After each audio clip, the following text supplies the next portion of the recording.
Hello, and welcome to our cozy corner of mystery, where every story feels like a conversation over a warm cup of coffee. Tonight, we unravel a tale of intrigue and deduction, set against the fog-laden streets of Victorian London and the shadowed steps of a Belgian cathedral. Join Dr. Watson as he chronicles Sherlock Holmes's pursuit of truth in Fatal Night in Belgian Cathedral Steps. Chapter 1. A Visitor in the Fog.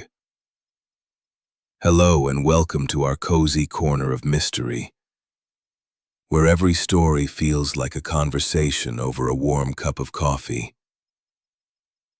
Tonight, we embark on a tale of intrigue and deduction, set against the fog-laden streets of Victorian London. I, Dr. John H. Watson, chronicle the remarkable faculties of my friend Mr. Sherlock Holmes, as we unravel the enigma of Fatal Night in Belgian Cathedral Steps.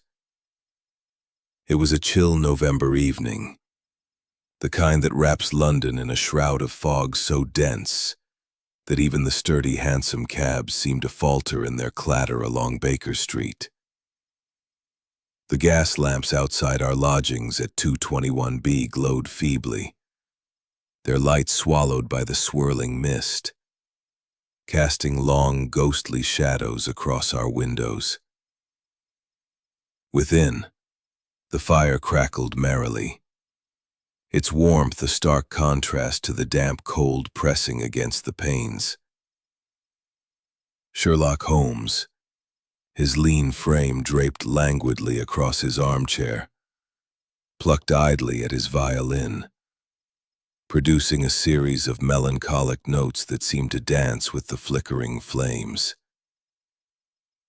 I sat at the writing desk, my pen scratching out the details of our latest case, a trifling matter of a stolen cameo, resolved in a mere afternoon, when a sharp, insistent knock at the door broke the evening's quiet. Holmes's bow paused mid-stroke, his keen gray eyes glinting with sudden interest. "Watson," said he, his voice low and deliberate. "We are about to receive a visitor of no small distress." Mark the irregular rhythm of that knock. Fear, figure slight and trembling beneath a dark, veiled bonnet that obscured much of her face. Her cloak, damp from the fog, clung to her shoulders, and her gloved hands clutched a small, crumpled envelope with a grip that suggested it was her lifeline. She hesitated at the threshold, her eyes, wide and shadowed, darting between Holmes and myself. There was a fragility to her, yet also a resolve, as though she had steeled herself for this moment through sheer force of will. "Mr. Sherlock Holmes?" she asked, her voice quavering but refined, betraying a gentle upbringing. "And Dr. Watson?" "At your service, madam," Holmes said, gesturing to a chair by the fire. "Pray, be seated. You have come through considerable discomfort to reach us." She nodded, sinking into the chair with a sigh that spoke of exhaustion. "I am Eleanor Vanderveer," she said, lifting her veil to reveal a pale, delicate face, her eyes red-rimmed from sleepless nights or tears. "I come to you because I have no one else to turn to. My brother, Charles Vanderveer, is dead. Murdered, I am certain, though the authorities in Bruges call it an accident. I beg you, Mr. Holmes, to prove the truth." Holmes leaned forward, his fingers steepled, his expression one of intense focus. "Miss Vanderveer, begin at the beginning. Omit no detail, however trivial it may seem. The truth often hides in the mundane." Miss Vanderveer drew a shuddering breath, her hands tightening around the envelope. Charles was a scholar of antiquities, employed by a London firm to catalog rare manuscripts in Bruges. He had been there 3 months, lodging near St. Saviour's Cathedral. 2 weeks ago, I received a telegram informing me that he had fallen down the cathedral steps late at night, his skull fractured. The Belgian magistrate, a Monsieur Vanderbroek, ruled it an accident, claiming Charles was intoxicated and stumbled in the dark. But Charles was no drunkard, Mr. Holmes. He was meticulous, cautious, a man of sober habits. Holmes's eyes narrowed, but he remained silent, urging her to continue. Interrupted. "Miss Vanderveer," Holmes said, his voice calm but edged with intensity. "This letter is no mere cry for help. It is a map to a motive. Tell me, what was your brother's work in Bruges, precisely?" "He was cataloging manuscripts for a private collector," she replied. "Old texts, some from the cathedral's archives. He wrote to me of a discovery, a relic, he called it, tied to a guild or society. He was excited, but his last letters grew guarded, as though he feared interception." Holmes's gaze flicked to the letter, then back to her. "And this Dubois, had Charles mentioned him before?" "Once or twice, in passing. A merchant of silks and antiquities, wealthy but secretive. Charles dined with him the night he died. I believe Dubois is involved, Mr. Holmes. The magistrate dismissed my concerns, but I cannot rest until I know the truth." Holmes rose, pacing to the window, where the fog pressed like a living thing against the glass. "Watson," he said, turning sharply, "this is no ordinary case. The symbol, the merchant, the cathedral, all suggest a deeper design. Miss Vanderveer, you have done well to come to us. We shall take the first train to Dover tomorrow and proceed to Bruges. Pack your bag, Watson. We are bound for the continent." I started, surprised by the suddenness of his decision. "To Bruges? At once?" "At once," he repeated, his eyes alight with that familiar fire of purpose. "The trail is fresh, and the fog of mystery will not linger long. Miss Vanderveer, return to your lodgings and rest. We shall send word when we have news." She rose, her hands still trembling, but her face softened by a glimmer of hope. "Thank you, Mr. Holmes. Dr. Watson. I pray you find justice for Charles." As Mrs. Hudson saw her out, Holmes returned to the letter, holding it to the gas lamp's light. "Observe, Watson," he said, pointing to a faint watermark in the paper, a cross within a circle, barely visible. This soft, suspenseful violin strains, evoking Victorian melancholy. Engagement prompt. What do you make of the cross within a circle symbol? Share your theories in the comments. Chapter 2. The Belgian Connection. The train to Dover rattles through the night, Holmes silent, lost in thought. In Bruges, the medieval city's canals reflect gaslight, and St. Saviour's Cathedral looms like a sentinel in the fog. Hello and welcome back to our cozy corner of mystery, where every story feels like a conversation over a warm cup of coffee. I, Dr. John H. Watson, continue to chronicle the extraordinary mind of Sherlock Holmes as we pursue the truth behind the tragic death of Charles Vanderveer in Fatal Night in Belgian Cathedral Steps. Our journey has brought us from the fog-shrouded streets of London to the ancient cobbled lanes of Bruges, where a killer's shadow lingers. The train from London to Dover had swayed through the dark hours, its rhythmic clatter a counterpoint to the silence between Holmes and myself. He sat opposite, his Inverness cape draped over his shoulders. his sharp features illuminated intermittently by the glow of passing lamps. His eyes, half closed, betrayed the restless activity of his mind, no doubt turning over the details of Miss Vandeveer's letter, the cryptic cross within a circle, the mention of a merchant named Dubois, and the ominous, dangerous secret that had cost Charles his life. I, weary from the late hour and the weight of our task, found sleep elusive, my thoughts tangled in the mystery ahead. By dawn we had crossed the channel, the steamer's foghorn cutting through the mist as we approached the Belgian coast. Bruges greeted us with a damp chill, its medieval beauty both enchanting and foreboding. The city's canals wound like veins through gabled houses, their reflections shimmering under gas lamps that struggled against the morning fog. St. Saviour's Cathedral, its spire piercing the haze, stood as a somber monument to our purpose. Holmes, ever alert, led the way through the cobbled streets, his long strides purposeful, his cane tapping lightly as we approached the cathedral where Charles Vandeveer had met his end. Light. The killer left this deliberately, Watson.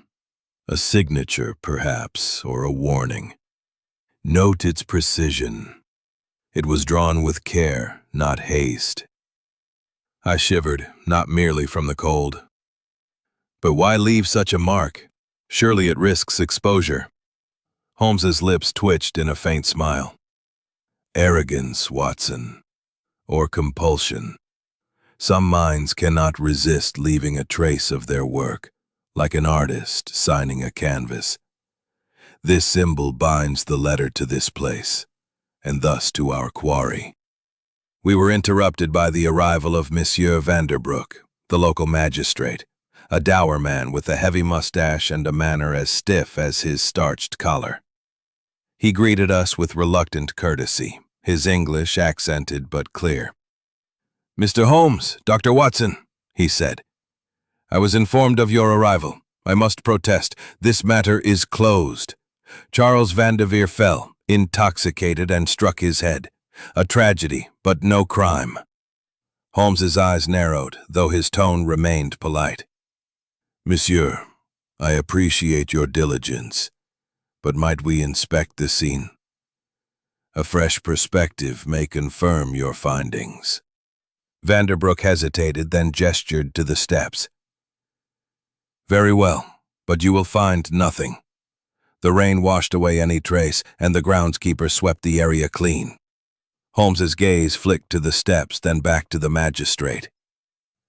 "Rain, you say? Yet this chalk mark persists. Curious, is it not?" Vanderbroek's face reddened, but he offered no reply, merely turning to confer with a constable nearby. Holmes led me up the steps, his eyes scanning every inch of stone. At the top, near the cathedral's entrance, he paused, noting a scuff mark on the threshold. A faint abrasion, as though something heavy had been dragged. "Watson," he said, "this suggests a struggle, not a fall. The magistrate's narrative is convenient, but incomplete." We descended to the nearby inn, the Gout in Leu, where Charles had lodged. The barkeep, a stout man with a ruddy face, remembered Charles well. "A quiet gentleman," he said, polishing a glass, "always scribbling in his notebook. The night he died, lamps struggling against the fog." At a cafe, we questioned a waiter who had served Charles and Dubois. "They argued," he said, "something about a relic. Charles mentioned a gild mark and looked nervous. Dubois left abruptly and Charles followed soon after." Holmes's fingers drummed on the table, a sign of his mind racing. "A relic, Watson, tied to the cross within a circle. Charles was no mere cataloger. He stumbled upon something of value, something worth killing for." He rose, his cape swirling. "We must find Dubois' townhouse. If he is involved, his home may hold answers." The townhouse, A grand affair with gabled windows stood on a quiet street. A nervous servant admitted us, claiming Dubois was away on business. Holmes's keen eyes noted a locked study door, its keyhole scratched as though recently forced. "Interesting," he murmured. "Charles may have sought evidence here. We shall return, Watson, but discreetly." As we left, the fog thickened, and I felt a prickle of unease. A shadow moved in an alley, too fleeting to pursue. Holmes's hand tightened on his cane. "We are watched," he said softly. "Our presence has stirred the waters. Good. Let the ripples reveal the stone." Visual scene. Holmes crouching on the cathedral steps, inspecting the chalk mark, as fog curls around the spire. The canals reflect gaslight, and the townhouse looms in the background. Thumbnail moment. Holmes with his magnifying glass on the cathedral steps, the cross within a circle faintly visible, with the caption, "A clue in the fog." Sound effects. Echoing cathedral bells, dripping canal water, clattering cobblestones, distant footsteps. Background music. Tense strings, building anticipation with a hint of mystery. Engagement prompt. What do you think the cross within a circle symbol means? Is Dubois the killer? Or is there more to uncover? Share your thoughts in the comments. Chapter 3. Shadows on the steps. The cathedral's vast interior looms with shadows, its stained glass casting colored patterns muted by the gray light, cast kaleidoscopic patterns across the stone floor, where worshippers' footsteps echoed faintly. The cathedral was a place of reverence, yet it held a sinister secret, and Holmes's keen eyes were already scanning for it. "Watson," he said, his voice a low murmur that seemed to blend with the distant hum of a choir, practicing in a side chapel. "The scene of a crime is like a book, its pages written in dust and scratches. We must read carefully." He moved with purpose, his Inverness cape brushing the floor as he examined the pews near the entrance, where Charles's body had been found, at the foot of the exterior steps. I followed, my medical instincts alert for any sign of violence, though the magistrate's claim of a drunken fall lingered in my mind. Holmes paused near a row of pews, his attention drawn to a groundskeeper, sweeping the floor with a worn broom. The man, grizzled and stooped, glanced at us with wary eyes, before resuming his work. "Sir," Holmes called, his tone genial but firm. "A word, if you please. Were you present the night Charles Vanderveer died?" The groundskeeper, who introduced himself as Peter, nodded cautiously. I was, sir. Found the poor gentleman at dawn, sprawled on the steps. A sad sight. The magistrate said he'd been drinking, stumbled in the dark." Holmes's lips twitched, a sign of skepticism. "And did you notice anything unusual that night? Strangers, perhaps, or signs of a struggle?" Peter scratched his beard, his eyes darting toward the cathedral doors.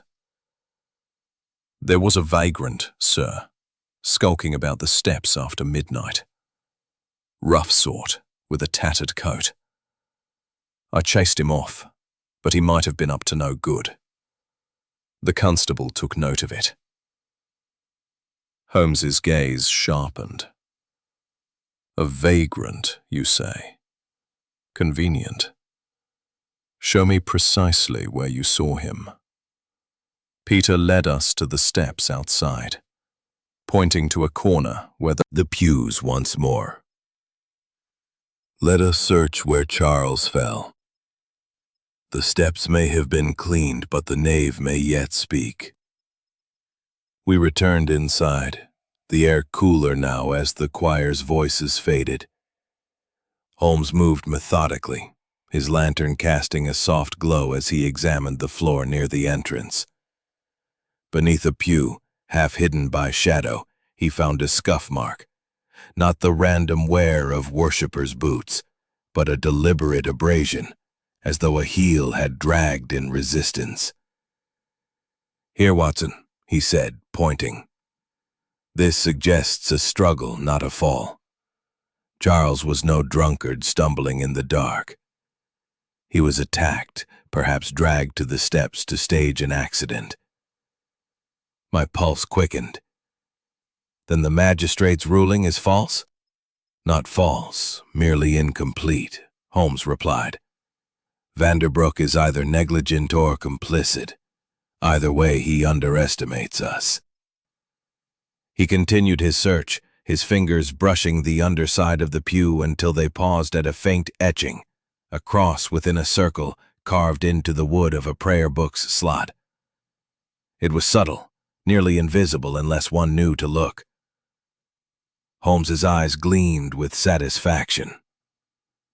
"The symbol again, Watson. It binds the letter, the steps, and now this pew.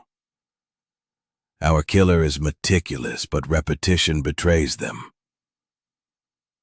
I studied the mark, its lines precise despite the worn wood. "What does it mean, Holmes? A guild? A cult?" "Perhaps both," he said, rising. "Charles was cataloging manuscripts, some from this very cathedral. He uncovered something, a relic, a secret, that threatened someone powerful. This symbol is their mark, a warning or a claim. We must learn its origin." We questioned Peter further, but he knew little of the cathedral's archives, only that scholars like Charles had access to a locked scriptorium. "Guarded like a king's treasury," he muttered. "Only the head priest and a few others have keys." Holmes thanked him, slipping a coin into his hand, and we stepped back into the nave where the stained glass seemed to watch us like silent sentinels. As we moved toward the scriptorium, a symbol. "Watson," he said, "we are not merely hunting a killer. We are unraveling a conspiracy, one rooted in this city's shadows. Du Bois the merchant is our next step. His connection to Charles and to this symbol cannot be ignored." I felt a chill, not from the fog but from the weight of the mystery. The cathedral, with its ancient stones and hidden marks, seemed to pulse with secrets, and Holmes's relentless logic was our only guide through its maze. Visual scene: Holmes kneeling under a pew, his lantern illuminating the etched cross within a circle, while the cathedral's stained glass casts eerie colors across the stone floor. The cloaked figure lingers at the side door, half hidden in fog. Thumbnail moment: Holmes with a magnifying glass, examining the symbol beneath the pew, the cathedral's stained glass glowing behind him with the caption, "Shadows hide the truth." Sound effects: echoing footsteps on stone, faint choir hum, creaking door, distant cathedral bells. Background music: mysterious organ notes, slow and haunting, building a sense of unease. Engagement prompt: did the vagrant's mark fool you, or did you suspect it was a red herring? What do you think the scriptorium hides? Share your theories in the comments. Chapter 4: The Merchant's Secret. Holmes and Watson tracked Monsieur Dubois to his opulent townhouse in Bruges, where a nervous servant and a locked study hint at secrets tied to Charles Vandeveer's death. The fog thickens, and danger lurks in the shadows. Welcome back to our cozy corner of mystery, where every story feels like a conversation over a warm cup of coffee. I, Dr. John H. Watson, continue to chronicle the relentless pursuit of truth by my friend Sherlock Holmes in Fatal Night in Belgian Cathedral Steps. Having uncovered a false clue in the cathedral, we now turn our attention to Monsieur Dubois, the enigmatic merchant linked to Charles Vandeveer's final hours, whose grand townhouse may hold the key to unraveling this deadly enigma. The fog watched. The townhouse loomed before us, its facade adorned with intricate stonework, a testament to its owner's prosperity. A brass knocker shaped like a lion's head gleamed faintly under the gaslight. Holmes rapped sharply, and after a moment the door creaked open to reveal a servant, a young woman with nervous eyes and a tightly pinned apron. She curtsied awkwardly, her hands twisting in her skirts. "Monsieur Dubois is not at home," she said in accented English, her voice trembling. "He is away on business. May I take a message?" Holmes's smile was disarming, though his eyes missed nothing. "My dear, we are here on a matter of some urgency. I am Sherlock Holmes, and this is Dr. Watson. We seek only a moment to discuss a friend, Charles Vandeveer, who dined with your master before his tragic accident." The servant's face paled at the mention of Charles's name, and her gaze darted toward the interior of the house. I know nothing of that, sir," she stammered. "Please, you must go." Holmes leaned closer, his voice low and soothing. "We mean no harm. But you were here that night, were you not? You saw Monsieur Dubois and his guest. A small detail, perhaps, a word, a gesture, could help us bring peace to a grieving sister." The girl hesitated, then nodded almost imperceptibly. "They dined in the study," she whispered. "Monsieur was angry, raised his voice. I heard something about a relic and a mark. Then the gentleman left, and Monsieur locked the study door. That's all I know." Holmes's eyes gleamed with satisfaction. "Thank you, my dear. One last question. Does your master keep papers or ledgers in that study?" She nodded, then caught herself as though fearing she'd said too much. Holmes pressed a coin into her hand and stepped back. "You've been most helpful. We shall return when Monsieur Dubois is at home." As the door closed, Holmes led me around the side of the townhouse, where a narrow alley ran alongside at the alley's end. A cloaked figure, too swift to identify, vanishing into the fog. I reached for my revolver, but Holmes's hand stayed me. "Patience, Watson. Our watcher is a hireling, not the mastermind. Let him report our presence. It will force Dubois' hand." We returned to the Gouden Leu, the inn where Charles had lodged, to plan our next move. The taproom was warm, its air thick with the scent of ale and pipe smoke. Holmes ordered a brandy, more for appearances than desire, and spread Charles's letter on the table, its cryptic words taunting us. "The relic, Watson," he said, tapping the paper. "The servant mentioned it, as did the waiter in the marked. Charles argued with Dubois about a relic, likely tied to the cathedral's archives. This ledger may hold the key, perhaps a record of transactions, or a list of those involved in this guild the symbol represents." I frowned, sipping my own drink. But why kill Charles? If he discovered a relic, why not simply silence him with threats? Holmes's eyes narrowed. Because Charles was not a man to be silenced. His letter speaks of a dangerous secret, something that threatened Dubois' enterprise.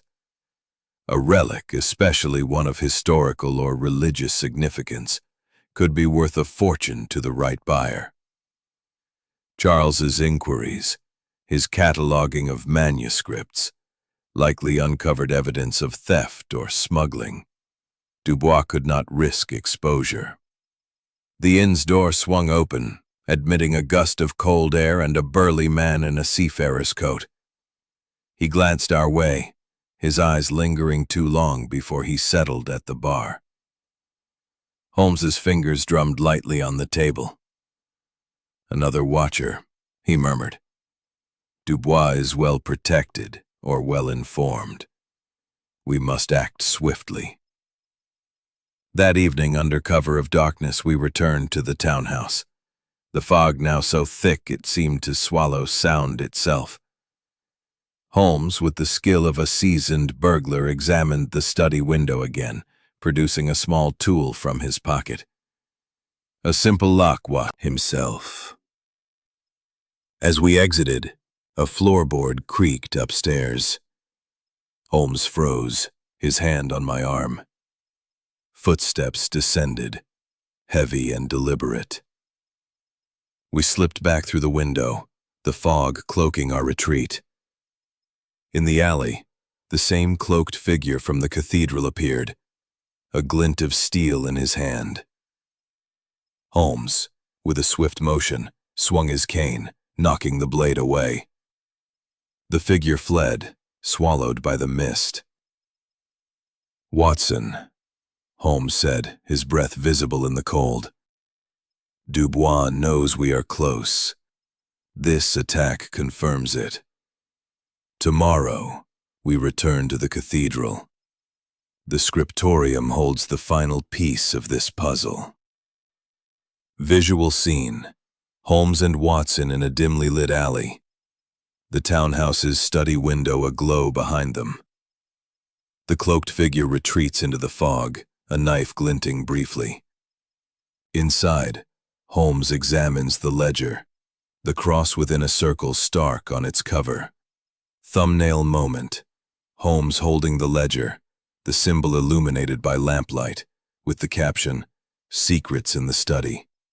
Sound effects: clattering cobblestones, creaking window, faint canal water lapping, metallic click of a lock, distant footsteps.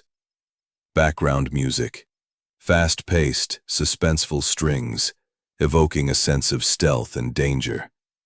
Engagement prompt: what do you think is in the ledger? Is Dubois the mastermind, or is someone else pulling the strings? Share your guesses in the comments. Chapter 5. Whispers in the Market. The bustling market square of Bruges hums with life, its vendors and cobblestones alive with gossip. Holmes and Watson delve into the crowd, seeking whispers of Dubois' dealings and the relic that cost Charles Vanderveer his life. Welcome back to our cozy corner of mystery, where every story feels like a conversation over a warm cup of coffee. I, Dr. John H. Watson, continue to chronicle the relentless deductions of Sherlock Holmes in Fatal Night in Belgian Cathedral steps. Having narrowly escaped danger at Monsieur Dubois' townhouse, we now venture into the heart of Bruges' market, where the chatter of fishmongers and lace sellers may hold the clues to unravel a deadly conspiracy.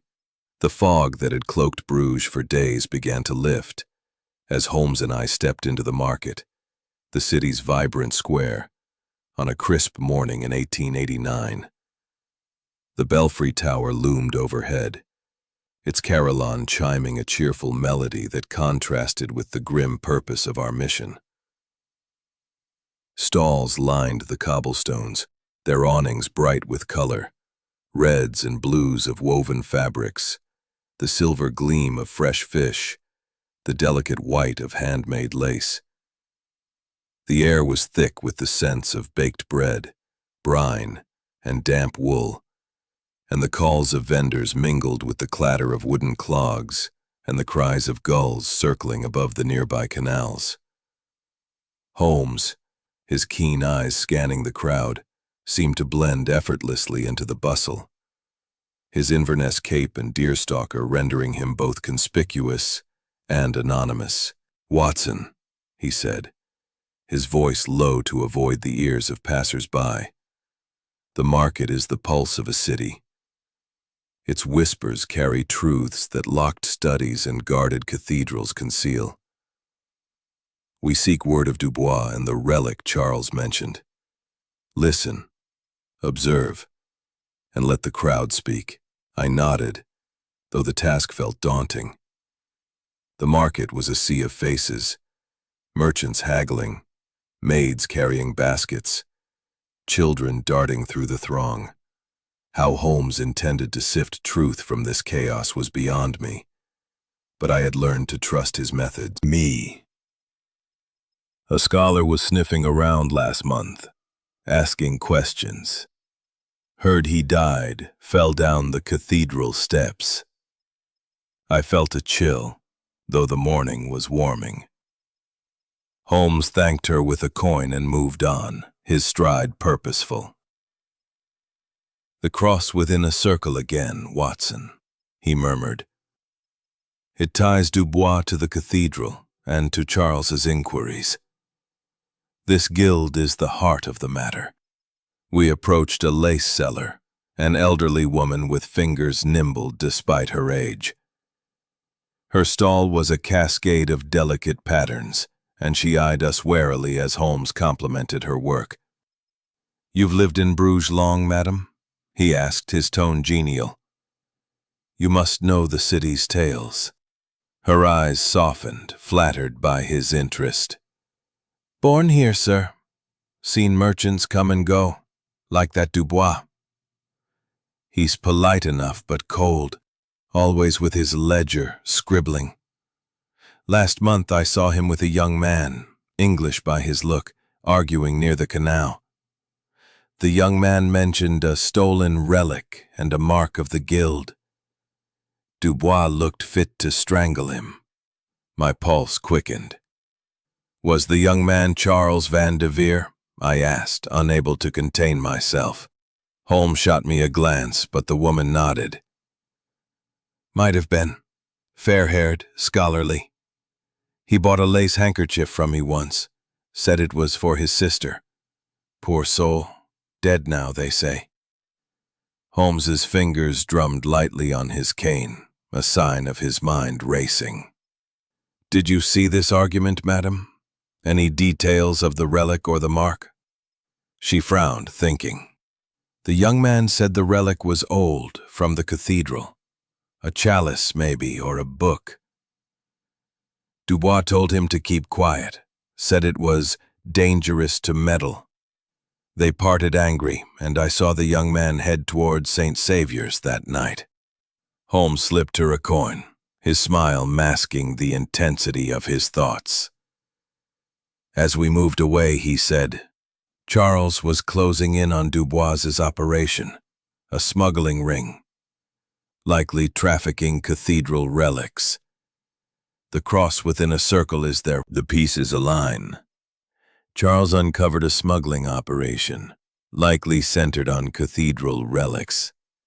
Dubois, or his guild, silenced him to protect their profits. The warehouse is our next step." The canal glittered under the midday sun, its surface rippling as barges glided past. We found the boatman, a wiry man with nervous eyes, unloading crates near Dubois' warehouse. Holmes approached, his manner disarming.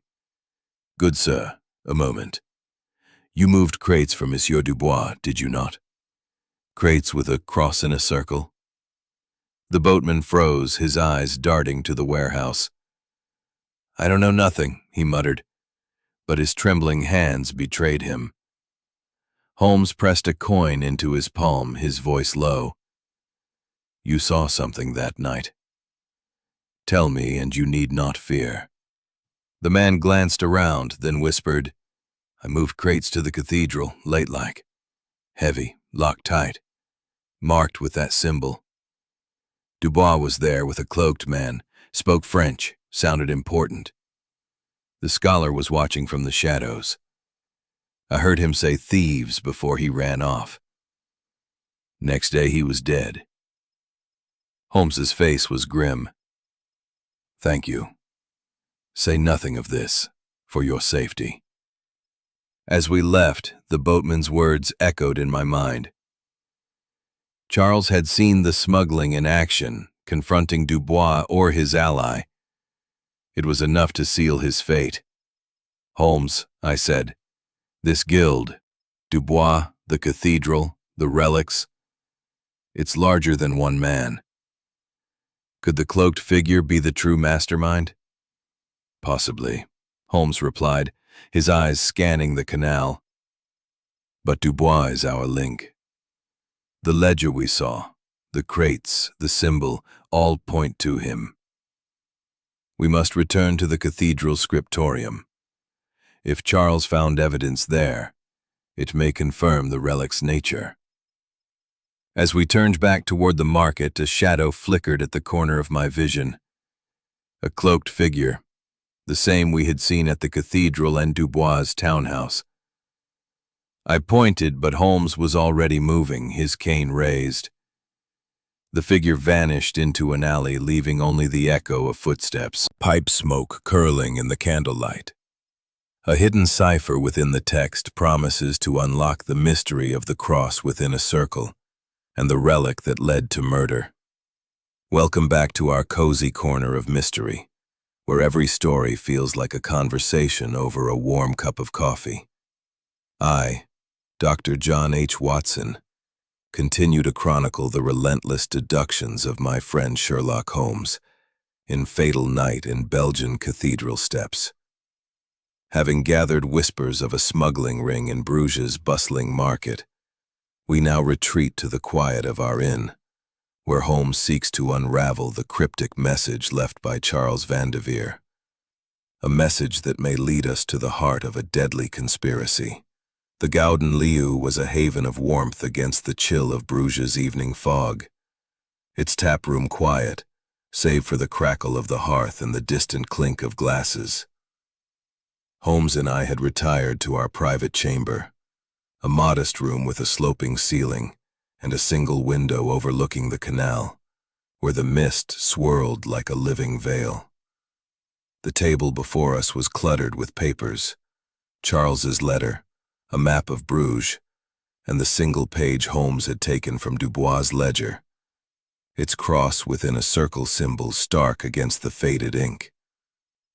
Holmes sat hunched over the letter, his pipe sending tendrils of smoke upward. His eyes narrowed in that intense focus that signaled his mind was a whirlwind of calculation. "Watson," he said, his voice low and deliberate. "This letter is more than a plea for help. It is a cipher, a puzzle Charles crafted to protect his discovery. The cross within a circle is its key, but the true message lies hidden in the text itself." He tapped the paper, its hurried script illuminated by the flickering candlelight. "We must decode it to find what Charles found, and why he died." I leaned closer, studying the letter's words, which I had committed nearly to memory. "The cross within the circle haunts my steps. Dubois knows more than he admits. I fear I have uncovered what I should not."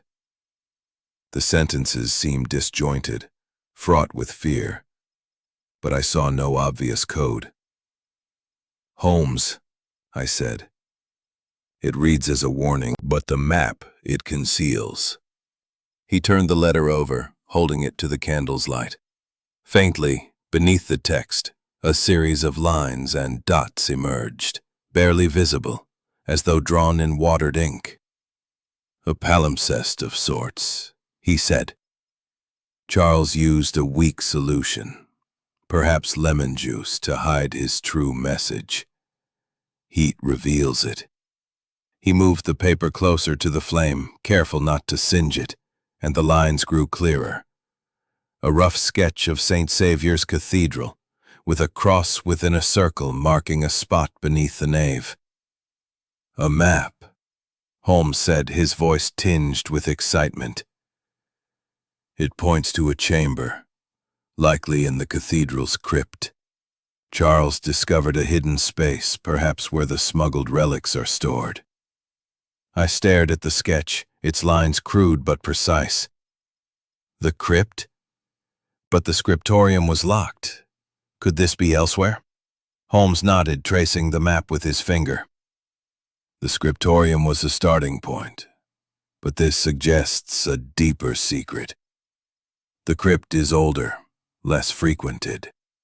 Charles's work with manuscripts likely led him to records of such a chamber, used by this guild for their illicit trade. He set the letter down, reaching for the ledger page. "See here, Watson. Dubois' notations mention consignments to the crypt. The pieces align." I frowned, my medical mind grappling with the implications. So Charles found this chamber, confronted Dubois about the relics, and was killed to keep it secret? "Precisely," Holmes said, puffing on his pipe. "But the cipher tells us more. Look at the dots around the symbol." He pointed to a series of seemingly random marks arranged in a pattern. A substitution cipher, using the symbol as a grid. Each dot corresponds to a letter, based on its position within the cross and circle. He sketched the symbol, a cross inscribed within a circle, dividing it into 4 quadrants, and assigned numbers to each segment. Working methodically, he translated the dots into letters, muttering as he wrote, RELICHIDDE.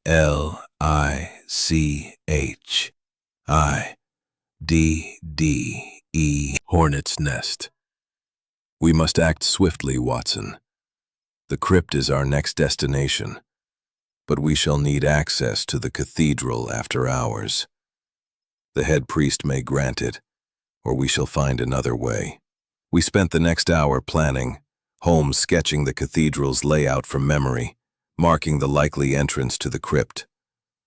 The ledger page, with its list of consignments, suggested regular deliveries, chalices, manuscripts, icons, all marked with the cross within a circle. "A smuggling ring," Holmes said, "operating under the cathedral's sanctity. Dubois is a key player, but the cloaked figure we keep seeing suggests a larger network, perhaps a guild leader or a buyer." As he spoke, a shadow passed the window, a fleeting silhouette, gone before I could rise. Holmes's hand was on his cane, his posture alert. "Our watcher returns," he said softly. "They grow careless, Watson. That is to our advantage." I reached for my revolver, my nerves taut. "Should we pursue them?" "Not yet," Holmes replied, his voice calm but steely. "Let them think us unaware. Tomorrow we enter the crypt. If the relic is there, it will confirm Charles's discovery and Dubois' motive." He folded the letter, tucking it into his pocket, and extinguished the candle, plunging the room into darkness save for the glow of the hearth. As I lay in bed that night, the cipher's words echoed in my mind. Relic hidden crypt. Charles Vanderveer had risked everything to expose a secret, and now we followed in his footsteps, into the shadows of St. Saviour's. The fog outside seemed to whisper of danger, but with Holmes's relentless logic as our guide, I felt a flicker of hope that we would uncover the truth. Visual scene. Holmes at a cluttered table in the inn, pipe smoke curling, as he holds Charles's letter to the candlelight, revealing the faint map. The cross within a circle glows on the page, with the canal's misty reflection visible through the window. Thumbnail moment. Holmes tracing the cipher's map under candlelight. The cross within a circle stark against the paper, with the caption, decode relentless deductions of my friend Sherlock Holmes. In Fatal Night in Belgian Cathedral Steps. Having decoded Charles Vandeveer's cipher, revealing a hidden crypt beneath St. Saviour's Cathedral, we now pursue a lead to a warehouse by the canal, where the elusive cross within a circle may point to the heart of a smuggling ring and a killer. The evening air in Bruges was thick with fog, the kind that seemed to seep into one's bones, muffling the clatter of cobblestones and the lapping of canal water against stone. Holmes and I had left the Guden Loo under cover of darkness, guided by the boatman's whispered tip about crates marked with the cross within a circle, moved from Monsieur Dubois' warehouse to the cathedral. The streets were nearly deserted, save for the occasional flicker of a gas lamp or the silhouette of a late-night wanderer vanishing into the mist. Holmes, his Inverness cape blending with the shadows, moved with the silent purpose of a predator, his cane tapping softly as we neared the canal's edge. "Watson," he murmured, his voice barely audible over the drip of water. "The warehouse is our next link. If Dubois' operation stores relics there, we may find evidence tying him to Charles' murder. But we must be wary. Our watchers are close." I nodded, my hand resting on the revolver in my coat pocket, my senses sharpened by the eerie quiet. The warehouse loomed ahead, a squat stone building with a weathered sign reading Dubois and Company. Its windows were shuttered, but a faint glow seeped through the cracks, suggesting someone within. Holmes paused, his eyes scanning the surroundings. The canal's dark water, the narrow alley beside the warehouse, the fog that cloaked everything in uncertainty. As we approached, a figure emerged from the alley, a cloaked man, his face obscured, moving with the stealth of one accustomed to shadows.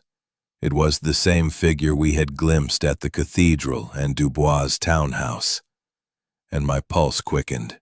"Holmes," I whispered. "There he is." Holmes's hand tightened on his cane. "Vagrant Peter mentioned. It claims the vagrant was seen fleeing the cathedral steps the night Charles died." I peered at the letter, its script neat but hurried. "Another clue, Holmes? Or a trap?" "A trap," he said, folding the paper into his pocket.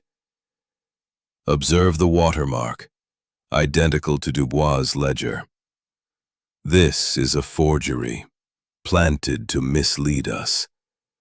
The vagrant is a convenient scapegoat, just as the mark on the cathedral steps was." He glanced down the alley, where the figure had disappeared. "Our quarry is clever, but careless. This letter was meant to be found." The chase resumed, the fog growing thicker as we neared the canal's edge again. The figure reappeared, sprinting across a small bridge, his cloak flapping like a raven's wings. Holmes surged forward, his cane raised, and I followed, my boots slipping on the wet stones. The figure ducked into a courtyard where barrels and crates loomed like specters in the mist. Holmes cornered him against a wall, his cane poised like a rapier. "Enough running," he said, his voice cold. "Who are you, and why do you shadow us?" The figure lunged, a knife glinting in his hand, but Holmes was faster, striking the weapon away with a deft blow. The man stumbled, his hood falling back to reveal a scarred face, his eyes wide with fear. "I'm paid to watch," he gasped, his accent thick. "Dubois, he pays me. I know nothing of the murder." Holmes seized his collar, his gaze piercing. "Who else? Who leads this guild?" Speak, or the Belgian police will have you." The man trembled, his breath ragged. "No names. I swear. I only follow orders. They meet in the cathedral, secret, at night. The mark, the cross circle, it's theirs." He wrenched free, bolting into the fog before Holmes could stop him. I made to pursue, but Holmes held me back. "Let him go, Watson. He's a pawn, not the king." His words confirmed the guild's existence and their use of the cathedral. "This letter," he held up. We exited. The fog seemed to pulse with unseen eyes. A distant splash suggested the cloaked man had not gone far, but Holmes's focus was unshaken. The letter's forgery, the vagrant's tale, the warehouse, all distractions, he said. "The guild knows we are close, Watson. They fear what we'll find in the crypt." We returned to the inn, the forged letter burning a hole in Holmes's pocket. As we climbed the stairs, he paused, his eyes distant. "Tomorrow, we confront the cathedral's secrets. The head priest may grant us entry, or we shall find another way. But mark my words, Watson, this guild is more than Dubois. The cloaked man's fear suggests a higher power, one we have yet to unmask." I lay awake that night, the chase replaying in my mind. The fleeting figure, the glint of the knife, the forged letter. Holmes's logic was a beacon, but the fog of Bruges seemed to hide 1,000 dangers, each tied to the cross within a circle. The crypt loomed in my thoughts, a silent vault where truth and peril waited. Visual scene: Holmes and Watson racing along a foggy canal, the cloaked figure a shadow ahead, reflections rippling in the water. The warehouse's interior glows faintly, crates marked with the cross within a circle stacked in the shadows. Thumbnail moment: Holmes holding the forged letter, standing on a misty bridge with the caption, "A chase through the fog." Sound effects: splashing canal water, panting breaths, clattering cobblestones, metallic clank of a knife hitting stone, distant foghorn. Background music: high-energy orchestral chase theme with sharp strings and pulsing drums evoking urgency. Engagement prompt: did the forged letter fool you, or did you suspect it was a red herring? Who do you think the cloaked figure works for? Share your theories in the comments. Chapter 8: The Hidden Chamber. The fog-laden night cloaks St. Saviour's Cathedral, as Holmes and Watson infiltrate its ancient crypt, guided by Charles Vandeveer's cipher. A smuggler dimmed to avoid detection. In his pocket lay Charles's letter, its decoded cipher, a map marked with the cross within a circle, guiding us to a hidden chamber beneath the cathedral's nave. My revolver was a reassuring weight in my coat, for the memory of the cloaked figure's knife lingered like a chill. "Watson," Holmes whispered, pausing at a side entrance to the cathedral. "The crypt is our goal, but we must move silently. The guild knows we are close, and they will guard their secrets fiercely." His lockpicks glinted briefly as he worked the door's ancient mechanism, the click of the tumblers barely audible over the drip of moisture from the stonework. The door yielded, and we slipped inside, the air cold and heavy with the scent of damp stone and ancient wax. The cathedral's interior was a cavern of shadows, its stained glass lifeless without the sun. Our lantern cast flickering beams across the pews, revealing the faint scuff marks Holmes had noted earlier, evidence of Charles's struggle. We moved toward the nave's rear, where the cipher's map indicated a concealed entrance to the crypt. Holmes's eyes, sharp as ever, scanned the floor, pausing at a worn flagstone near a side altar. "Here, Watson," he said, kneeling. "The map points to this spot. Note the faint outline, irregular, as though reset." He traced the stone's edge, finding a subtle groove. With a small tool, he pried it upward, revealing a narrow staircase descending into darkness. The air that wafted up was musty, tinged with the metallic scent of old iron. "The crypt," Holmes said, his voice low but vibrant with anticipation. "Charles found this, and it cost him his life. Stay close, Watson." We descended, the lantern's light barely piercing the gloom. The stairs were steep, their edges worn by centuries, and the walls bore faint carvings, crosses, circles, and older symbols I could not decipher. At the bottom, a low chamber opened before us, its stone walls lined with alcoves that once held relics or bones. Now, crates were stacked against one wall, each marked systematic operation, likely with buyers across Europe. The ledger we saw in Dubois' study would list their clients. He paused, his lantern illuminating a small door at the chamber's far end, its iron surface rusted but marked with the familiar symbol. "Another entrance, Watson. The guild moves their goods through here, likely to the canal." As he spoke, a faint creak echoed from the staircase behind us. I spun, my revolver drawn, as a shadow moved in the gloom. A figure, burly, cloaked, and armed with a cudgel, lunged from the darkness, aiming for Holmes. My military instincts took over. I fired a single shot, the report deafening in the confined space. The man staggered, clutching his shoulder, and fled back up the stairs, his footsteps fading into the fog outside. Holmes, unruffled, lowered his cane. "Well done, Watson, though I prefer less noise. A hired thug, not our mastermind.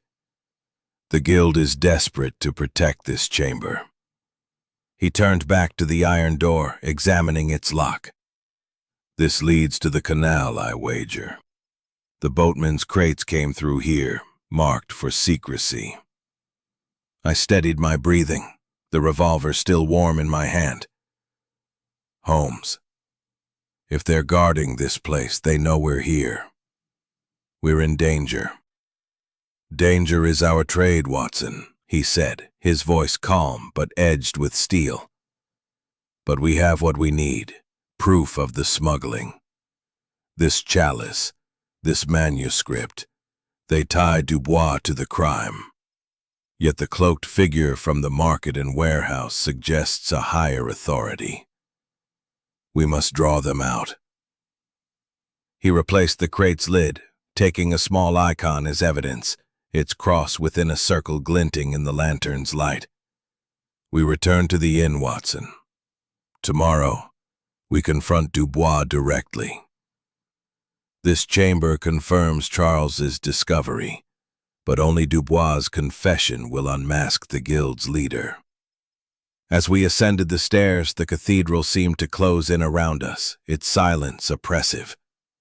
The fog outside was thicker now, swallowing the spire's outline. Holmes paused at the side entrance. "Power. Tomorrow, we lure Dubois into a trap. A false message, claiming we've found the relic, may force his hand." As I lay in bed, the crypt's shadows haunted me. The crates of stolen relics, the thug's sudden attack, the iron door leading to unknown dangers. Holmes's logic was our beacon, but the guild's reach felt vast, their cross within a circle a mark of greed and death. Visual scene. Holmes opening a crate in the crypt, relics glinting in the lantern's light, as a shadowy thug emerges from the staircase. The iron door looms in the background, marked with the cross within a circle. Thumbnail moment. Holmes amidst crates in the crypt, holding a chalice with the symbol, a shadowy figure in the background with the caption, "Secrets in the Crypt." Sound effects.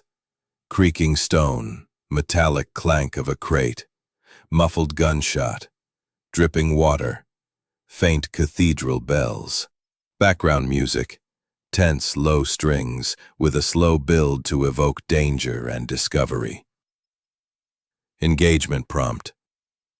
What relic in the crypt caught your attention? Do you think the cloaked figure is the guild's leader? Share your theories in the comments. Chapter 9. The Final Confrontation. Under the fog-shrouded spire of St. Saviour's Cathedral, Holmes lures Monsieur Dubois to the steps where Charles Vanderveer died, setting a trap to unmask a killer. Truth and danger collide as the mystery nears its climax. Welcome back to our cozy corner of mystery, where every story feels like a conversation over a warm cup of coffee. I, Dr. John H. Watson, continue to chronicle the relentless deductions of my friend Sherlock Holmes in Fatal Night in Belgian Cathedral Steps. Having uncovered a smuggler's cache in the cathedral's crypt, we now prepare to confront Monsieur Dubois, the merchant whose secrets led to Charles Vanderveer's murder. In the fog-laden night, the cathedral steps await a reckoning. The air in Bruges was heavy with mist as Holmes and I stood in the shadow of St. Saviour's Cathedral, its towering spire swallowed by the fog that clung to scanning the steps through the mist, his cane gripped like a fencer's blade. "Patience, Watson," he whispered, his voice barely audible over the distant lap of canal water. "Dubois is cautious, but our message will draw him out. The guild's secrecy is their strength, but also their weakness.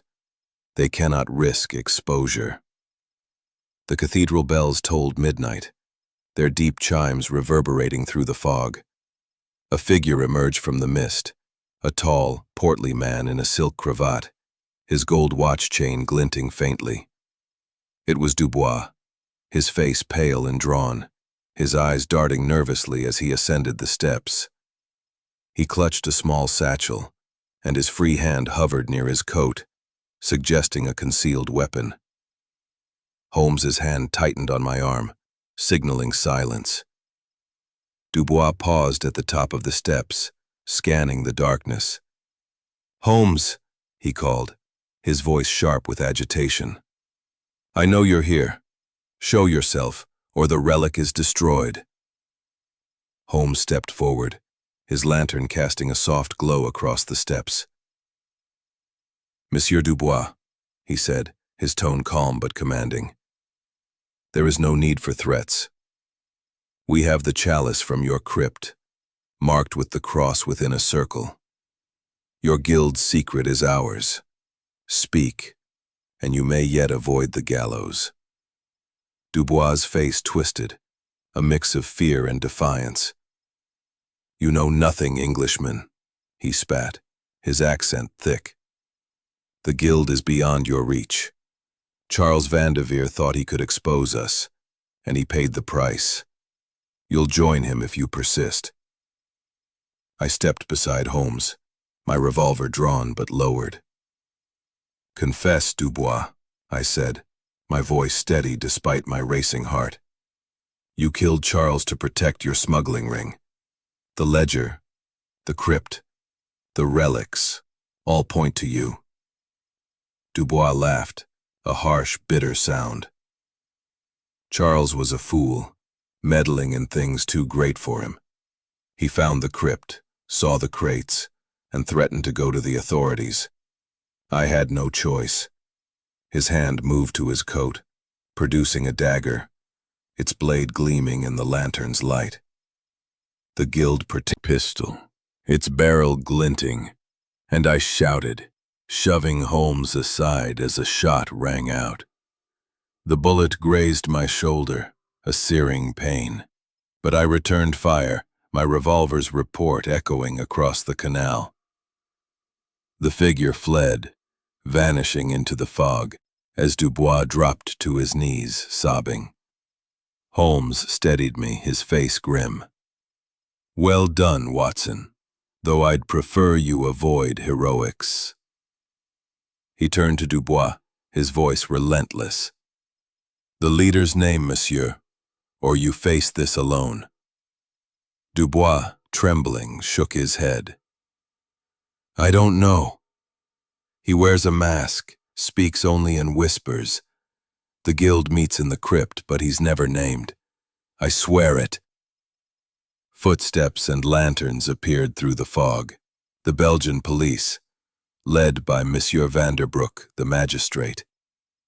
Holmes had sent a second note ensuring their arrival. "Take him," Holmes said, gesturing to Dubois. "He has confessed to the murder of Charles Vanderveer, though a greater mastermind remains at large." Vanderbroek, his face stern, ordered Dubois bound. "You've caused quite a stir, Mr. Holmes," he said, his tone grudging. "But the evidence is clear. We'll search the crypt and his townhouse." As the police led Dubois away, Holmes examined the steps, finding a spent bullet embedded in the stone. "The cloaked man is desperate," he said, pocketing it. "His aim was poor, but his intent was clear. We've struck close to the heart of the guild, Watson, but its head remains hidden." I clutched my shoulder, the pain sharp but bearable. "Holmes, Dubois' confession ties him to the murder. But this leader, who is he? A priest? A noble?" Holmes's eyes were distant, his mind already tracing the next thread. "Not a priest, I think. Their movements are too worldly. A merchant, perhaps, or a collector with influence. The cross within a circle is their mark, and the crypt their vault. We have Dubois, but the game is not yet won." The fog seemed to thicken as we left. "The cloaked leader is? Were you surprised by Dubois's confession? Share your theories in the comments." Chapter 10. The Truth Unveiled. Back at 221B Baker Street, the fog of London mirrors the clarity of resolution. Holmes, by the fireside, unravels the intricate web of Charles Vanderveer's murder, revealing the deductions that led to the truth, while Watson reflects on the cost of greed and the triumph of reason. Hello and welcome back to our cozy corner of mystery, where every story feels like a conversation over a warm cup of coffee.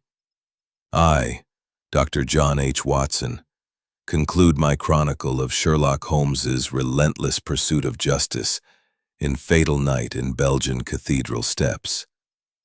Having confronted Monsieur Dubois on the cathedral steps and secured his confession, we have returned to the familiar warmth of 221B Baker Street, where Holmes will lay bare the threads of this intricate case, weaving them into a tapestry of truth that illuminates the darkness of human greed.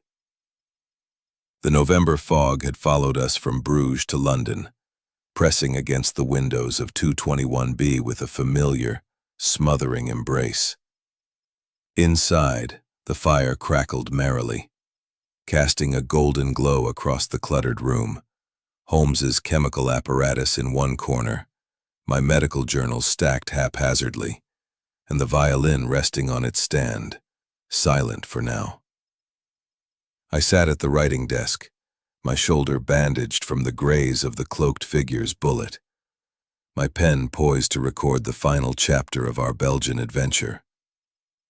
Holmes lounged in his armchair, his pipe sending curls of smoke toward the ceiling, his lean frame relaxed, but his eyes alight with the quiet triumph of a puzzle solved. "Watson," he said, his voice low and reflective, The case of Charles Vanderveer is a study in the frailty of human ambition. Greed, cloaked in secrecy, drove a man to murder. But reason, like a lantern in fog, has prevailed. Shall I recount the chain of deduction that brought us to this point? I nodded, eager to hear his unraveling of the mystery that had drawn us across the channel. Begin at the big mark, a sign of their illicit trade. Charles's letter mentioned Monsieur Dubois, a silk merchant, who dined with him the night he died. This led us to Bruges, where the cathedral's steps bore the same mark, fresh despite the rain. A deliberate clue meant to mislead. The groundskeeper's tale of a vagrant was our first red herring, Watson. Its crude mark too new to be genuine. I scribbled notes, the memory of those foggy steps vivid. And the cathedral's interior, the scuff marks, the etched pew?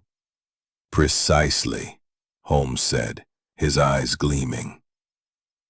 The scuff marks beneath the pew suggested a struggle, not a drunken fall as the magistrate claimed. The cross within a circle on the prayer book slot confirmed the guild's presence within the cathedral. In the market, whispers from vendors and a boatman revealed Dubois' dealings in relics, his argument with Charles over a stolen relic, and crates marked with the symbol moved to the cathedral at night. These pointed to a smuggling ring, with Dubois as a key player. He rose, pacing to the window where the fog pressed like a silent witness.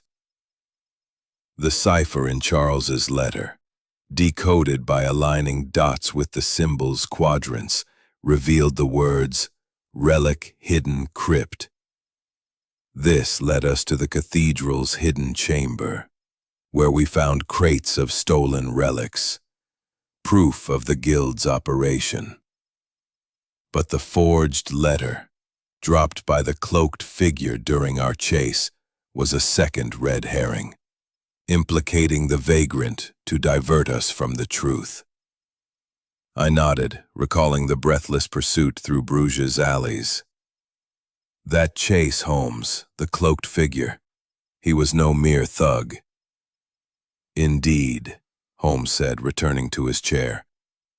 He was a guild operative, paid to watch us, as was the thug in the crypt. Their presence confirmed the guild's desperation to protect their secrets. Dubois' ledger, glimpsed in his study, listed consignments to the crypt, tying him to the smuggling. Our trap on the cathedral steps veil, and paid with his life. Yet reason, methodical, unrelenting, pierced the fog of deceit. We followed the clues, the letter's cipher, the cathedral's marks, the market's whispers, the crypt's cache.